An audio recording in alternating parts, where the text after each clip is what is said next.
Wall, godown wall, boundary wall, garden kerbing, precast compound wall ఉత్పత్తులను తయారు చేసే మొట్టమొదటి పరిశ్రమ.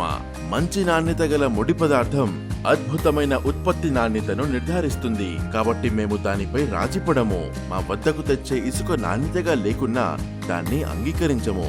ముడిసరుకు నాణ్యతను తనిఖీ చేయడానికి మేము నిపుణుల బృందం మరియు ఆధునిక పరీక్ష సౌకర్యాలతో కూడిన సుసంపన్నమైన ల్యాబ్ ని కలిగి ఉన్నాము.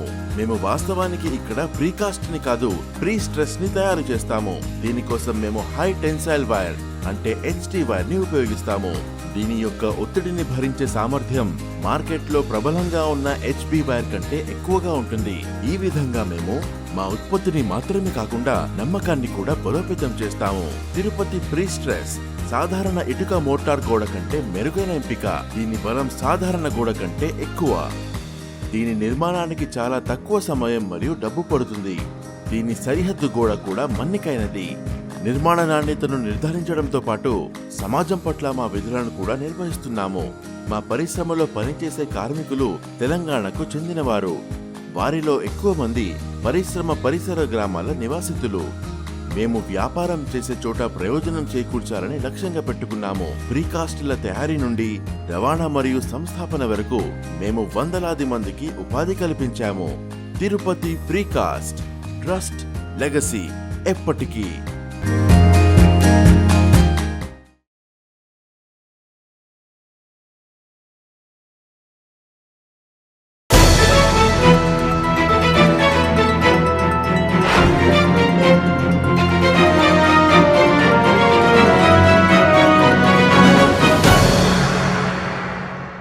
NNTV తెలుగు న్యూస్ కి స్వాగతం. ముందుగా ముఖ్యాంశాలు.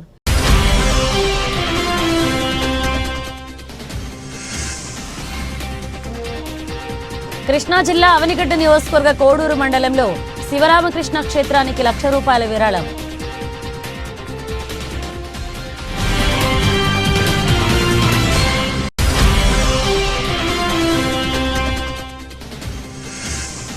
కృష్ణా జిల్లా అవనిగడ్డ నియోజకవర్గ మండలం నాగాయలంకలో ఘనంగా వాసవి మాత ఆత్మార్పణ దినోత్సవం.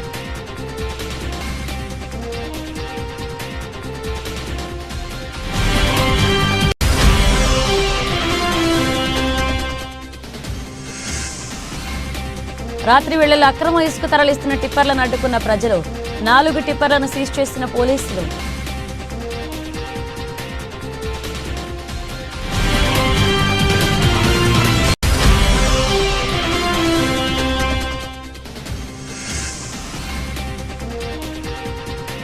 Cyberabad traffic alert launch programme ప్రారంభించిన సైబరాబాద్ సిపి అవినాష్ మహంతి.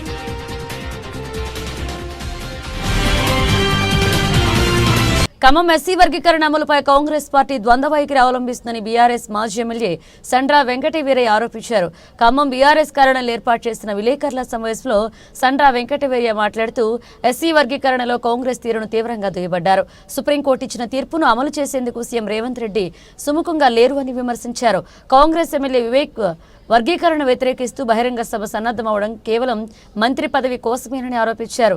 కీలక పదవుల్లో కేబినెట్లో కాంగ్రెస్ మాదిగ జాతికి ప్రాధాన్యత ఇవ్వలేదని విమర్శించారు. కాంగ్రెస్ సర్కార్ అధికారంలోకి వచ్చి 13 నెలలు గడుస్తున్నా ఇచ్చిన హామీలు అమలు చేయడంలో విఫలం చెందారన్నారు. బీఆర్ఎస్ హయాంలో గురుకుల బడులు అద్భుతంగా ఉంటే కాంగ్రెస్ హయాంలో గురుకుల పాఠశాలల పరిస్థితి అధ్వాన్నంగా మారాయని ఆరోపించారు. దళితుల సంక్షేమం కోసం కేసీఆర్ దళిత బంధు ప్రవేశపెట్టి వారి ఉన్నతికి కృషి చేస్తే దళిత బంధును కాంగ్రెస్ పూర్తిగా వదిలేసిందని ఆరోపించారు. కాంగ్రెస్ మోసపోతే వైఖరిని దళిత సమాజం మొత్తం గమనించాలని విజ్ఞప్తి చేశారు. ఇప్పటికైనా ఎస్సీ వర్గీకరణ అంశంపై కాంగ్రెస్ వైఖరింటో స్పష్టం చేయాలని డిమాండ్ చేశారు. 1994 నుంచి ఉమ్మడి ఆంధ్రప్రదేశ్లో ఎస్సీ వర్గీకరణ ఉద్యమం ప్రారంభం కావడం జరిగింది. 1996లో అప్పటి ఆంధ్రప్రదేశ్ ముఖ్యమంత్రిగా చంద్రబాబు నాయుడు గారు వర్గీకరణను అమలు చేస్తూ వారు జీవో ఇవ్వటం, ఆ తర్వాత సుప్రీంకోర్టు ఆ జీవోను కొట్టివేయటం, 10 సంవత్సరాలు అప్పుడు ఉషా మెహ్రా కమిటీ కమిషన్ వేయటం, ఆ కమిషన్ వర్గీకరణకు అనుకూలంగా తీర్పిచ్చి అనేక సంవత్సరాల సుదీర్ఘ పోరాటానికి సుప్రీంకోర్టు ఉన్నత న్యాయస్థానం వర్గీకరణ సహేతుకమైనదే అమలు చేయాలని చెప్పి తీర్పు ఇవ్వటం జరిగింది. ఆ తర్వాత కొంతమంది మాల సోదరులు సుప్రీంకోర్టు రాజ్యాంగ ధర్మాసనానికి 7 బెంచ్ మెంబర్స్కి అప్పీల్ వెళ్ళటం, ఆ 7 బెంచ్ సుప్రీంకోర్టు అత్యున్నత రాజ్యాంగ ధర్మాసనం కూడా వర్గీకరణ హేతుబద్ధమైంది అమలు చేయాలని చెప్పి సుప్రీంకోర్టు న్యాయమూర్తులు ఇచ్చిన తీర్పుని కాన్స్టిట్యూషన్ బెంచ్ కూడా సమర్థిస్తూ తీర్పు ఇవ్వటం జరిగింది. ఆ తీర్పు వచ్చి 5 నెలలు దాటినా ఇప్పటివరకు కాంగ్రెస్ పార్టీ ప్రభుత్వం ఈ వర్గీకరణ అమలు చేయటం లేదు. చంద్రబాబు నాయుడు గారు ముఖ్యమంత్రిగా ఉన్నప్పుడు ఏదైతే వర్గీకరణ అమలు చేయాలని జీవో ఇచ్చిండో, తర్వాత సుప్రీంకోర్టు కొట్టివేసిందో, అప్పుడు ఉమ్మడి ఆంధ్రప్రదేశ్లో అదేవిధంగా కేంద్రంలో కాంగ్రెస్ పార్టీ అధికారంలో ఉన్న ఆ తీర్పు మీద సమీక్ష కోరుతూ సుప్రీంకోర్టుకు వెళ్ళటం కానీ, కేంద్ర ప్రభుత్వం కూడా ఎలాంటి చర్యలు ఆ రోజు కాంగ్రెస్ పార్టీ ప్రభుత్వం చేయలేదు. మొన్న సుప్రీంకోర్టు తీర్పు తర్వాత ముఖ్యమంత్రి గారు అసెంబ్లీ సమావేశాలు జరుగుతుంటే వెంటనే హర్షం వ్యక్తం చేస్తూ రాబోయే నోటిఫికేషన్లోనే నేను ఈ వర్గీకరణ అమలు చేస్తానని చెప్పి వారు ప్రకటించి, మరి అసెంబ్లీ సాక్షాత్గా ప్రకటించిన ముఖ్యమంత్రి గారు ఈ 5 నెలల కాలం గడిచినా కూడా అనేక నోటిఫికేషన్స్ వస్తున్నాయి, రిక్రూట్మెంట్స్ జరుగుతున్నాయి, అయినా కూడా వర్గీకరణ అమలు చేయటం లేదు. ప్రభుత్వ ఆసుపత్రిలో నెలకొన్న సమస్యలలో ఖమ్మం నూతన కలెక్టరేట్లో ధర్నా చౌక్లో PYL, POW ఆధ్వర్యంలో ధర్నా నిర్వహించారు. ఈ సందర్భంగా వారు మాట్లాడుతూ ప్రభుత్వ ఆసుపత్రులను బలోపేతం చేసేందుకు కార్పొరేషన్స్, ప్రైవేటు హాస్పిటల్స్ దోపిడీని ప్రభుత్వ ఆసుపత్రుల్లో వైద్య సిబ్బంది నియమించాలన్నారు. ఖమ్మం జిల్లాలో 3 మంత్రులు ఉన్న ప్రభుత్వ ఆసుపత్రుల్లో సరైన బాత్రూమ్స్లో నీరు అందించే కరువైందంటూ ఆగ్రహం వ్యక్తం చేశారు.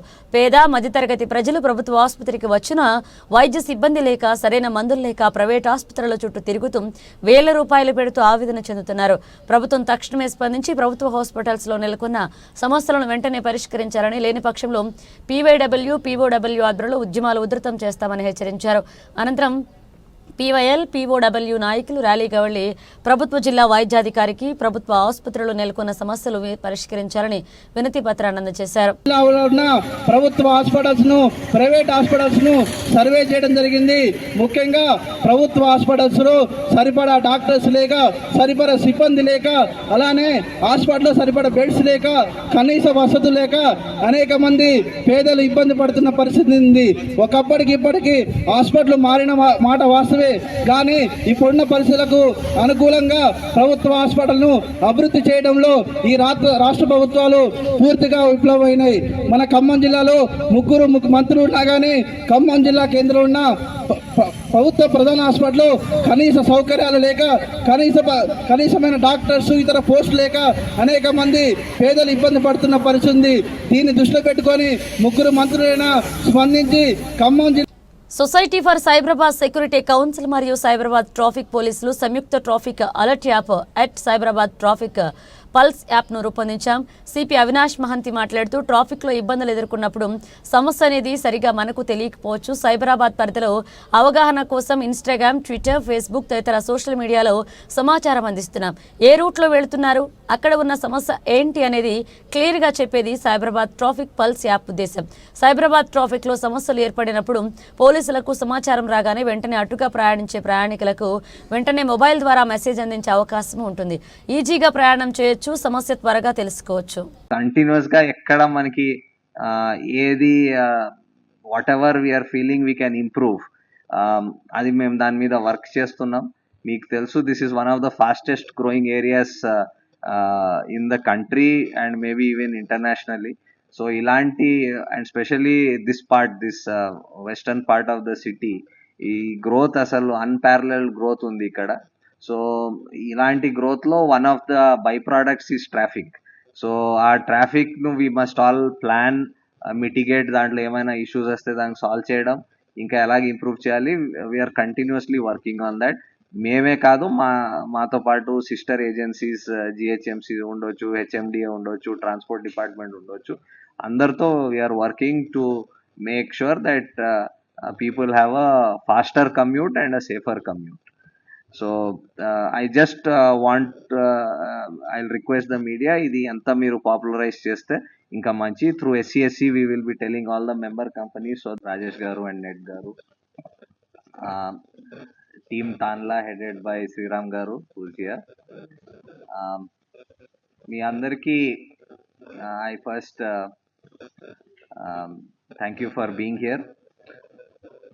మేము ఎన్నిసార్లు ట్రాఫిక్లో ఉన్నప్పుడు మన అందరి ఎక్స్పీరియన్స్, మీది మాది అందరిది ఎక్స్పీరియన్స్ ఇది ఒకటే, that if you are stuck in traffic, ఒక్కొక్కసారి మనం ఓకే ట్రాఫిక్ నడుస్తుంది ఆగి ఉంది, ఎందుకు ఆ స్లో అయింది, ఎందుకు ఆ ప్రాబ్లం అయింది అని మనకి ఎప్పుడు ఆ మైండ్లో ఉంటుంది.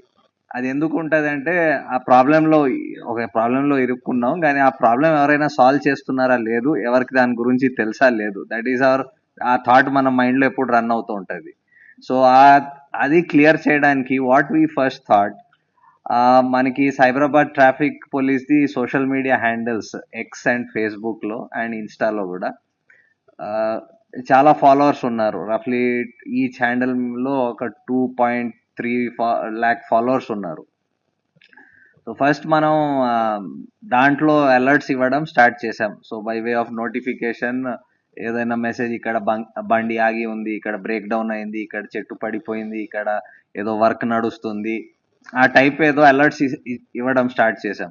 అది స్టార్ట్ చేస్తే మనం చూసాం మెల్లగా మన ఫాలోవర్స్ పెరుగుతూ పోయారు. That means people want to know ఆ ట్రాఫిక్లో ఆ రోజు ఏం జరుగుతుంది, మేము ఎక్కడైనా ప్రాబ్లంలో ఉంటే డిఫరెంట్ థింగ్స్ దానిలో ట్రై చేసినాం. విఎంఎస్ బోర్డు పెంచుతామని అనుకున్నాము. Even we increase the number of VMS board, but we couldn't succeed in that. Then second, మేము ఒక ఎల్ఈడి బోర్డ్ తయారు చేసినాం. ఎల్ఈడి స్క్రీన్స్ ఒక సజెషన్ వస్తే లో costly LED screens different roads పెడతాము. ఏమైనా ప్రాబ్లం వచ్చిందంటే GSM బేస్డ్ ఇక్కడ నుంచి కమ్యూనికేట్ చేసేస్తే దట్ డిస్ప్లే అవుతుంది అని అనుకుని ట్రై చేసినాం పైలట్ బేసిస్ లో. యాక్చువల్లీ శిల్పా ఫ్లైఓవర్ లో ట్రై చేసినాము. It didn't help. ఇక విజిబిలిటీ బాగలేదు. ఇంకా ఒకటి స్క్రోలింగ్ వస్తుంటే ట్రావెలర్స్ కి అది ఏంటి అని చదవడం కూడా కష్టం అవుతుండే. Then we knock the doors of Google వాళ్ళతో సిరీస్ ఆఫ్ మీటింగ్స్ పెట్టినాం. మనం ఎలా కమ్యూనికేట్ చేస్తాము, కమ్యూనిటర్స్ తో ఎలా ఎంగేజ్ చేస్తామని గూగుల్ వాళ్ళని 2-3 మీటింగ్స్ పెట్టి అడిగినాం, మీరేమైనా చేయగలుగుతారా. సో వాళ్ళకి రోడ్డు భద్రతా నియమాలను పాటిస్తే ప్రమాదాలకు గురికాకుండా ఉండవచ్చని జిల్లా అదనపు కలెక్టర్ వీరారెడ్డి అన్నారు. యాదాద్రి భువనగిరి జిల్లా కేంద్రంలో జాతీయ రోడ్డు భద్రతా మాసోత్సవాల ముగింపు కార్యక్రమాన్ని నిర్వహించడం జరిగింది. రవాణా శాఖ assistant motor vehicle inspector Srikanth ఏర్పాటు చేసిన ఈ కార్యక్రమంలో జిల్లా అదనపు కలెక్టర్ మరియు రెవెన్యూ అడిషనల్ కలెక్టర్, జిల్లా రవాణా శాఖ అధికారులు, జడ్పీ సీఈఓ, ట్రాఫిక్ ఏసీపీతో పాటుగా జిల్లాల్లోని వివిధ శాఖలకు చెందిన అధికారులు పాల్గొన్నారు. ఈ సందర్భంగా జిల్లా అదనపు కలెక్టర్ మాట్లాడుతూ ప్రతి ఒక్కరూ రోడ్డు భద్రతా నియమాలను పాటిస్తే ప్రమాదాలకు గురికాకుండా ఉండవచ్చు అని, మద్యం సేవించి వాహనం నడపడం ద్వారా వారి కుటుంబంతో పాటుగా ప్రమాదానికి గురైన వారి కుటుంబం కూడా రోడ్డును పడాల్సిన పరిస్థితి నెలకొంటుందన్నారు. విద్యార్థులకు కూడా రోడ్డు భద్రతపై అవగాహన ఉండాలని, చిన్న వయసు నుండే రోడ్డు భద్రతపై అవగాహన ఉంటే ప్రమాదాలకు గురికాకుండా ఉండవచ్చని తెలిపారు. ట్రాఫిక్ నిబంధనలు పాటించడం ద్వారా ప్రమాదాలకు గురికాకుండా ఉండవచ్చని, చిన్నారులు కూడా ట్రాఫిక్ నియమాలు తెలుసుకోవాలన్నారు. మీరు రోజు బస్ ఎక్కుతుంటారు కదా, మీ స్కూల్ బస్సులు ఇన్ని వచ్చినాయి. మీ మీటింగ్ పెడితే ఎవరు రారు, బస్సులో తెమ్మంటే మా డిఓ గారు ఒక 5 బస్సులు పంపిస్తాడు. ఎక్కుతారు, బాగా నెట్టుకుంటారు కదా, నెట్టుకుంటారా, సీరియల్ గా లైన్ ఎక్కాలి, అవును కదా. తర్వాత ఫుట్ బోర్డు మీద ఉండొద్దు, ఒక లారీనో ఏదో ఒకటి డాష్ ఇస్తుంది. కాబట్టి బండి నడిపే వాళ్ళ జీవితమే కాదు, ఎదురుగా ఉన్నటువంటి వాళ్ళ జీవితం, వాళ్ళ కుటుంబ సభ్యుల జీవితం అంతా కూడా మన జాగ్రత్తలోనే ఆధారపడింది. అర్థమైందా? మీ పేరెంట్స్కి చెప్పాలి, మీ ఫాదర్కి చెప్పాలి, మీ మదర్కి చెప్పాలి, బండి నడిపేటప్పుడు ఏవైతే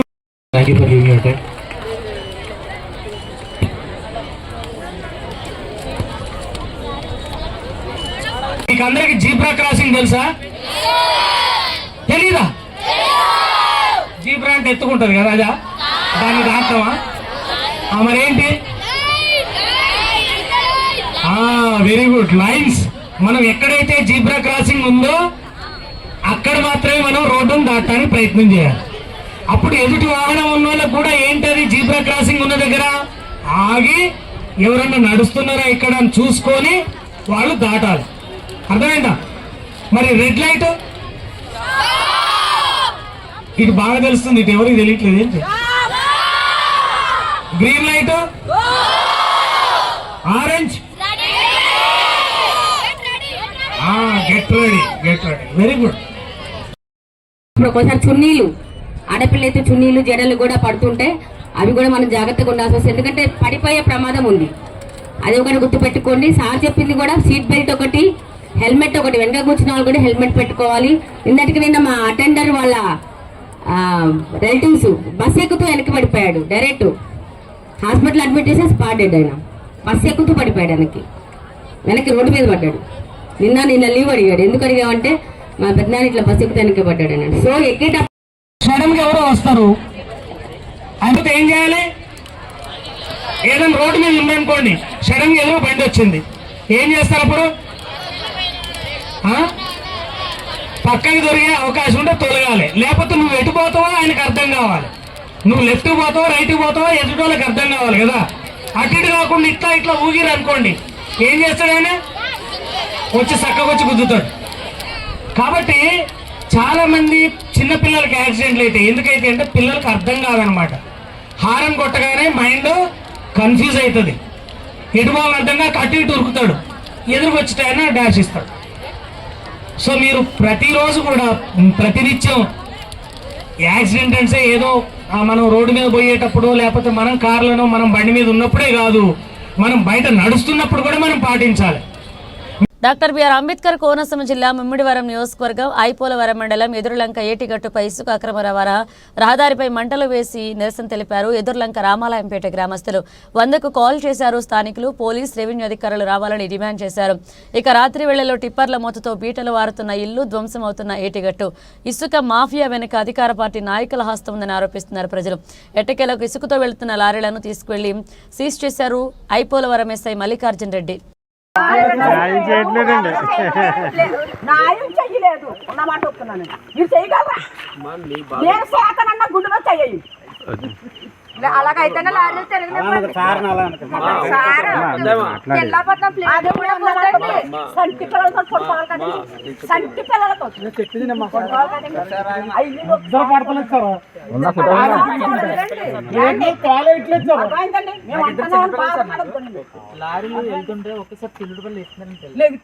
మాది డిఎంసీ బాలయ్య గారు స్వగ్రామం ఎదురులంక రామాలయంపేట అండి. ఇప్పుడు ఏంటంటే మేము ఇంచుమించు 1 సంవత్సరం నుంచి లారీలు ఇలా తిరుగుతూనే ఉన్నాయండి. మేము ఆపినప్పుడల్లా ఏం చేస్తున్నారంటే ఎమ్మెల్యే బామర్ది, ఎమ్మెల్యే తమ్ముడు, ఎమ్మెల్యే గారి తాలూకు అనేసి ఆపుతుంటే వాళ్ళు ఏం చేస్తున్నారంటే పోలీస్ డిపార్ట్మెంట్కి ఫోన్ చేయించి పోలీస్ డిపార్ట్మెంట్ వాళ్ళని ఇక్కడికి రప్పించి వాళ్ళు మమ్మల్ని బెదిరించి, ఎస్సీ కూడా నన్ను ఇంచుమించు 2 సార్లు బెదిరించాడు. ఏమని, నీకు అసలు ఆపడానికి ఇది అధికారం ఏముంది, ఎందుకు ఆపుతున్నావు నువ్వు? 30-50 టన్నుల లారీ వేసుకెళ్ళిపోయినా ఆపట్లేదండి ఎస్ఐ. నేను అడుగుతుంటే నా ఇల్లు శుభ్రంగా పోతుంది, నెరలు తీసేస్తుంది, ఇలా ధ్వంసం అయిపోతుంది, నా రోడ్డు మొత్తం పోతుంది అని అడుగుతుంటే నా మీద రివర్స్గా నిన్ను బొక్కలో దోసేస్తాను, నీకు అధికారం ఎవడిచ్చాడు అనేసి పోలీస్ డిపార్ట్మెంట్ని పంపించి ఇంచుమించు 4-5 సార్లు కానిస్టేబుల్ వచ్చి మమ్మల్ని బెదిరించడం జరుగుతుందండి. అక్కడ నుంచేమో ఎమ్మెల్యే బామ్మది, ఎమ్మెల్యే తమ్ముళ్ళని వాళ్ళు బెదిరించడం జరుగుతుంది. ఏంటండి మొత్తం మా ఇల్లులన్నీ ధ్వంసం అయిపోయాయి. ఇసుక లోరీ ఇసుక అన్ని తోడిది 50 టన్నుల్లో లోడ్ వేసుకుని వెళ్ళిపోతున్నారండి ఏటుకొట్టని. RWJకి ఫోన్ చేస్తే ఆయన తోలడానికి లేదు, ఎవరి ద్వారా తోలుతున్నారు ఏంటని అడిగితే RWJ ఫోన్ చేస్తే ఎంఆర్ఓ అన్నాడు. మన ఐపోలవరం మండలం అండి, రామాలయంపేట అండి. మరి మాకు చాలా బాలయ్య గారు ఊరండి, చాలా ఇబ్బందిగా ఉంటుందండి మాకు. అప్పుడే సంవత్సరం మట్టించి ఇలాగే లారీలు వెళ్ళిపోతున్నాయండి. కానీ అయినప్పటికైనా మేము చాలా ఇబ్బంది పడుతున్నామండి. కానీ కొంపల మీద ఆకులు వేసుకుంటున్నామంటే అవి రేతిరే పొగలే రేతిరే కాకుండా తోలేస్తున్నారండి. ఆ ఆకులు కూడా కూలిపోతున్నాయండి, ఎక్కడికెక్కడికి బీటలు తీసేస్తున్నాయండి. మండలం అండి, ఎదురులంక రామాలయంపేట, శ్రీ జిఎంసీ బాలయ్య గారి స్వగ్రామం ఇది. అప్పుడే ఇంచుమించు 1.5 సంవత్సరం నుంచి లారీలు ఇలాగే తిరుగుతూ ఉన్నాయి. సంవత్సరంన్నర నుంచి కూడా మేము అనేకమైన ఇబ్బందులు మా గృహాల్లో మేము పడుతూ ఉన్నాము. ప్రతిరోజు పిల్లలకి అనారోగ్యం పాలవుతూ ఉన్నారు. కనీసం వండుకున్న అన్నం కూడా తినడానికి ఇది లేకుండా మాకు బురదతోటి ప్రతిరోజు కూడా 2 రోజుల నుంచి మాత్రం ఈ ట్రాక్టర్ అనేది తడపడం జరుగుతుంది. అదైనా ఒక్కసారి ఆయన ఇలాగ రౌండ్ వేస్తూ ఉన్నాడు. కనీసం వండుకున్న అన్నం కూడా మాకు తినడానికి ఇది లేకుండా అవుతుంది. పిల్లలైతే ప్రతి 2 రోజులకు ఒకసారి అనారోగ్యం పాలవుతూ ఉన్నారు. ప్రతిరోజు నైటు మాకు నిద్రపోవడానికి కూడా ఆస్కారం లేకుండా అసలు నిద్ర అనేది ఉండట్లేదు మాకు. అనంతపురం జిల్లా గుంటకల్ నియోజకవర్గ MLA Gummanur Jayaram press meet నిర్వహించారు. ఆంధ్రప్రదేశ్ను స్వర్ణాంధ్రప్రదేశ్గా తీర్చిదిద్దే ఏకైక నాయకుడు సీఎం చంద్రబాబు నాయుడు అని కొనియాడారు. నా నియోజకవర్గంలో సీఎం రిలీఫ్ ఫండ్ కింద ₹1 కోటి వరకు ప్రజలకు అందజేస్తామన్నారు. సీఎంకు డిప్యూటీ సీఎం పవన్ కళ్యాణ్, లోకేష్ బాబుకు ప్రత్యేక ధన్యవాదాలు తెలియజేశారు.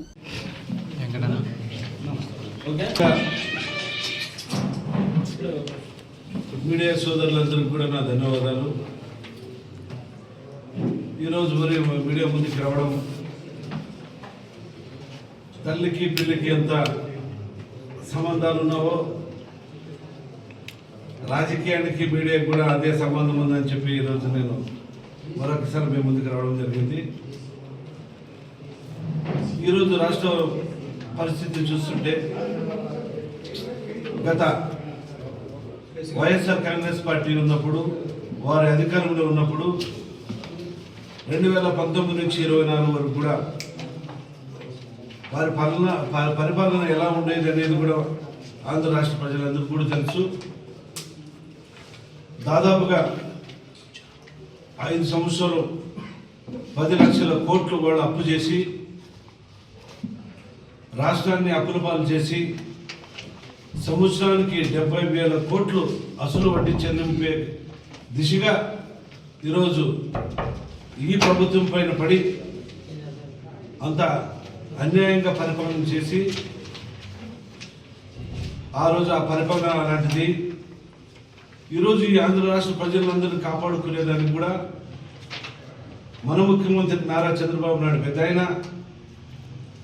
ఆయన తనయుడు లోకేష్ బాబు ప్రజల కోసం, రాష్ట్రం కోసం ఎన్నో విధాలుగా అభివృద్ధి బాటలో నడపాలి. ప్రతి గ్రామం అభివృద్ధి బాటలో ఉండాలి. ప్రతి ఒక్కరూ 5 కోట్ల ప్రజలు వాళ్ళ కుటుంబాలు బాగుండాలని ఒక మంచి ఉద్దేశంతో, వాళ్ళ కుటుంబంలో ఉన్న చదువుకున్న నిరుపేద పిల్లలందరూ కూడా బాగుండాలి, మంచి ఉద్యోగ భవిష్యత్తు ఇవ్వాలని ఆ పెద్ద ఆయన కష్టపడుతుంటే ఈరోజు వాళ్ళకి ఏ మాటలు కూడా లేని పరిస్థితిలో ఉన్నారు ఈరోజు వైఎస్ఆర్ కాంగ్రెస్ పార్టీ. కాబట్టి ప్రజలందరికీ తెలుసు, పెద్ద నారా చంద్రబాబు నాయుడు ఆయన ఈ రాష్ట్రానికి మేలు చేస్తాడనే మొన్న పెద్ద ఎత్తున 175 సీట్లు 164 సీట్లు గెలిపించి ఆంధ్ర రాష్ట్రం, ప్రతి రాష్ట్రం కూడా మన రాష్ట్రం వైపు చూసే విధంగా రాజకీయంలో ఉన్న పార్టీ ఏదైనా ఉందంటే ఒక తెలుగుదేశం పార్టీ అని చెప్పచ్చు. అదేవిధంగా రాష్ట్రం అన్ని రాష్ట్రాల కింద కోట్లలో సభ్యత్వం కలిగిన పార్టీ ఏదైనా ఉందంటే ఒక తెలుగుదేశం పార్టీ అని మనం చెప్పచ్చు. కృష్ణా జిల్లా అవనిగడ్డ నియోజకవర్గ మండలంలో వాసవి మాత ఆత్మార్పణ దినోత్సవం శుక్రవారం నాగాయలంకలో ఘనంగా జరిగింది. శ్రీ కన్నికా పరమేశ్వరి అమ్మవారి ఆలయంలో నిర్వహించిన కార్యక్రమానికి ఎమ్మెల్యే మండలి బుద్ధాప్రసాద్, సతీమణి మండలి విజయలక్ష్మి, నియోజకవర్గ యువ నాయకులు మండలి వెంకట్రామ్, సాయి సుప్రియ దంపతులు విచ్చేసి అమ్మవారిని దర్శించుకుని పట్టు వస్త్రాలు సమర్పించారు. వాసవి మాతకు ప్రత్యేక పూజలు జరిపించుకున్నారు. కమిటీ పెద్దలు చిట్టా సాంబశివరావు పెద్దలు పాల్గొన్నారు. కృష్ణా జిల్లా అవనిగడ్డ నియోజకవర్గ కోడూరులో పునర్నిర్మాణం చేపట్టిన శివరామకృష్ణ క్షేత్రానికి కోడూరు మండలం లిగ్గారెడ్డిపాలె గ్రామానికి చెందిన సింహాద్రి మురళీధర్ దంపతులు 1,116 రూపాయల విరాళాన్ని అందించారు. ఆలయ నిర్మాణం జరుగుతున్న ప్రదేశానికి విచ్చేసి ఆలయ నిర్మాణ పనులకు కమిటీ సభ్యులకు ఈ విరాళాన్ని అందజేశారు. వారి అల్లుడు సిరిగుడి గంగాధర్ USA సౌజన్యంతో ఈ విరాళాన్ని ఆలయ నిర్మాణానికి అందించినట్లుగా తెలిపారు. ఈ సందర్భంగా ఆలయ కమిటీ సభ్యులు మురళీధర్ దంపతులు సత్కరించి అభినందనలు తెలిపారు. ఈ కార్యక్రమంలో ఆలయ నిర్మాణ కమిటీ సభ్యులు అన్నం వెంకట సుబ్బారావు, బడే భావనారాయణ, జూపూడి సుభాష్ చంద్రబోస్, బోరగడ్డ హరి పాల్గొన్నారు. ఈరోజు మన ఈ శివరామకృష్ణ క్షేత్రం ఈ దేవాలయం నిర్మాణంలో ఉంది. ఈ నిర్మాణానికి ఇది పూర్తిగా ప్రైవేటు దేవస్థానం కాబట్టి మరి దాతలు, సహృదయులు, మరి మన సనాతన ధర్మం, హిందూ ధర్మం మీద అభిమానం ఉన్నటువంటి వాళ్ళందరూ కూడా వాళ్ళ యొక్క శక్తియుక్తులకి అనుకూలంగా సహాయ సహకారాలు అందించినట్లయితే ఈ నిర్మాణం త్వరలో పూర్తి అవడానికి అవకాశం ఉంటుంది. నా వరకు మరి మా యొక్క కుమార్తె, కుమారుడు భగవంతుని ఆయుధారోగ్య ఐశ్వర్యాల వల్ల మరి వాళ్ళు జీవితంలో వెల్ సెటిల్డ్. అందువల్ల మా కుమార్తె యుఎస్ఏలో వర్క్ చేస్తుంది, అల్లుడు కూతురు కూడా. వాళ్ళు 1,11,16 ఆర్థిక సహాయము ఇట్లా మన గ్రామంలో ఇట్లా నిర్మాణం జరుగుతుందని చెప్పిన వెంటనే వాళ్ళు అక్కడి నుంచి ఈ ఆర్థిక సహాయాన్ని పంపించడం జరిగింది. ఆ ఆర్థిక సహాయాన్ని మన కమిటీ మెంబర్స్ ఆధ్వర్యంలో ఈ రోజున దేవస్థానం వారికి అందజేయడం జరిగింది. సో ఈ విధంగా సహృదయులైనటువంటి ఎన్ఆర్ఐస్ కానీ, సాఫ్ట్వేర్ ఇంజనీర్లు కానీ మన గ్రామానికి సంబంధించి ఆర్థికంగా ఇతర దేశాల్లో, ఇతర ప్రాంతాల్లో స్థిరపడిన వారందరూ కూడా ఇతోధికంగా ఈ యొక్క డొనేషన్స్, ఈ యొక్క ఆర్థిక సహాయాన్ని, సహకారాన్ని అందించి ఈ యొక్క దేవస్థానం శివరామకృష్ణ క్షేత్రం త్వరలో నిర్మాణం పూర్తి కావాలని చెప్పి ఆశిస్తూ అందరికీ కూడా, కమిటీ వారందరికీ కూడా పేరు పేరున ధన్యవాదాలు తెలియజేస్తూ సెలవు తీసుకుంటాం. డాక్టర్ బిఆర్ అంబేద్కర్ కోనసీమ జిల్లా రావులపాడు జంక్షన్ వద్ద ఉన్న మేడపాటి శ్రీనివాసరెడ్డిని స్థలంని మండపేట నుంచి కొంతమంది రౌడీలు కబ్జా చేసి ఆ స్థలంలో గత 4 రోజులుగా ఉంటున్న విషయం తెలుసుకుని మాజీ శాసనసభ్యులు చిర్లా జగ్గిరెడ్డి ఈరోజు పార్టీ నాయకులు, కార్యకర్తలతో కలిసి కబ్జా చేయబడిన స్థలం వద్దకు చేరుకున్నారు. రౌడీలు కబ్జా చేయడానికి వేసిన టెంట్లు మరియు గ్రీన్ మ్యాట్లను తొలగించారు. అక్కడికి వచ్చిన పోలీసు అధికారులతో ఆయన మాట్లాడి కోర్టులో ఉన్న సివిల్ కేసుల్లో పోలీసులు జోక్యం చేసుకోవడం సరికాదు అన్నారు. అలాగే అక్కడి నుంచి నడుచుకుంటూ రావులపాలెం పోలీస్ స్టేషన్ వద్దకు వెళ్లి పోలీస్ అధికారులకు వినతి పత్రాన్ని అందజేసి అనంతరం రావులపాలెం వైఎస్ఆర్ కాంగ్రెస్ పార్టీ కార్యాలయంలో మీడియా సమావేశం ఏర్పాటు చేశారు. మరి ఏదైతే ఈ రావులపాలెం, ఈ కొత్తపేట నియోజకవర్గం వ్యాపారాలకి మరి చాలా అనువైనటువంటి ప్రాంతం అని చెప్పి చుట్టుపక్కల వాళ్ళు ఎంతో మంది ఒక నమ్మకంతో ఇక్కడ వచ్చి ఉంటారు.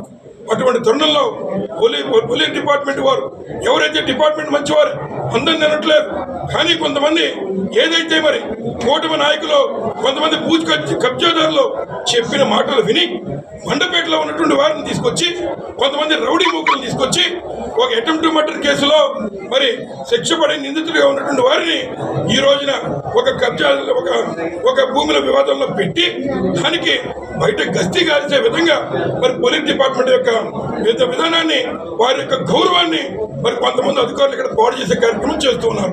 అలాగే మరి ఏదైతే ఒక సామాన్యుడికి మరి ఏదైతే నేను చెప్పినటువంటి ఒక ఆయన ఇక్కడ వ్యాపారం చేసేటువంటి వ్యక్తి, ఆయనకి అక్కడ అడితి వ్యాపారం చేసుకోవడానికి 2026 వరకు ఈ ప్రభుత్వంలోనే మరి వ్యాపారం చేసుకోవడానికి ఫారెస్ట్ డిపార్ట్మెంట్ వారు లైసెన్స్ ఇచ్చారు. కరెంటు బిల్లు కడుతూ ఉన్నారు. అలాగే వారు వ్యాపారం నిర్వర్తిస్తూ ఉన్నారు.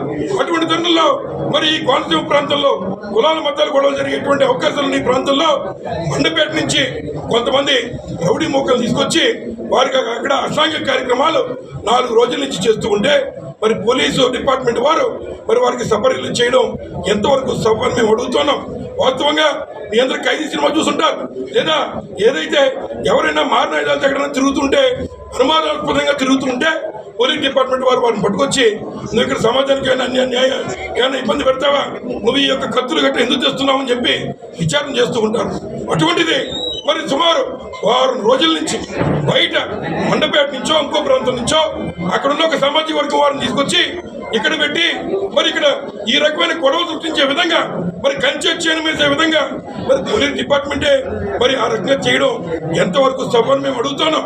మరి అక్కడ ఉన్నటువంటి వారిని నిరోధించడానికి, తప్పించడానికి మీకు కోర్టు ఆర్డర్ కానీ ఇది కానీ ఏమీ లేనప్పుడు మరి మీరు ఏ రకంగా ఇట్లా సివిల్ డిస్ప్యూట్ లో పోలీస్ స్టేషన్లు సెటిల్మెంట్ స్టేషన్లుగా మార్చేస్తారా అని చెప్పి సందర్భంగా మేము అడుగుతున్నాం. తప్పనిసరిగా ఏదైతే చట్టం చెబుతుందో జడ్జి గారు చేతిస్తున్నారు, జడ్జి గారు తీర్పులు చెబుతారు. వారి పరిధిలో ఉన్న దాన్ని మీరు మీ సెటిల్మెంట్ స్టేషన్ దగ్గర పెట్టుకుని మీరే మరి ఉన్నటువంటి సామాన్యుల్ని, వ్యాపారస్తుల్ని భయభ్రాంతుల్ని చేసి ఇవాళ మీరు ఎట్లా ముందుకెళ్తారని చెప్పి మేము అడుగుతున్నాం. బులెటిన్ ముగించే ముందు హెడ్లైన్స్ మరోసారి.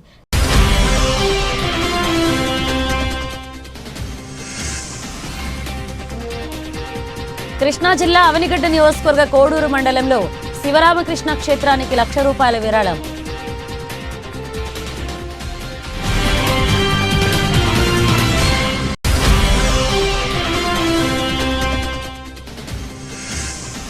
కృష్ణా జిల్లా అవనిగడ్డ నియోజకవర్గ మండలం నాగాయలంకలో ఘనంగా వాసవి మాత ఆత్మార్పణ దినోత్సవం.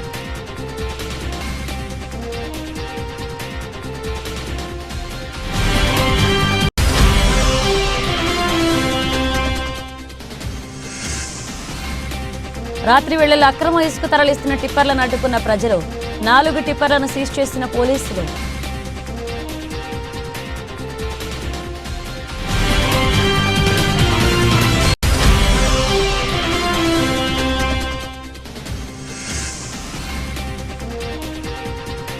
Cyberabad traffic alert launch programme ప్రారంభించిన Cyberabad CP Avinash Mahanti.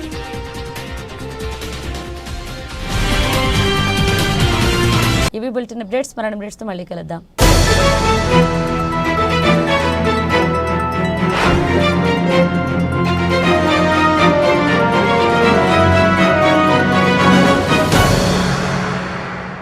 Rajahmundry airport road గాడాలలో STR వెంచర్స్ వారి సౌభాగ్యవనంలో అన్ని ప్రభుత్వానుమతులు మరియు బ్యాంక్ లోన్ సదుపాయంతో మీరు స్థలం మాత్రమే కొనండి. STR వెంచర్స్ వారు ఫ్రీగా ఇల్లు కట్టించి ఇస్తారు. ఇది ఎలా సాధ్యమో తెలుసుకోవాలి అనుకుంటున్నారా? అయితే కాల్ చేయండి 9713713999 కి. STR వెంచర్స్, నమ్మకమైన పెట్టుబడి, నాణ్యమైన నిర్మాణం. షరతులు వర్తిస్తాయి.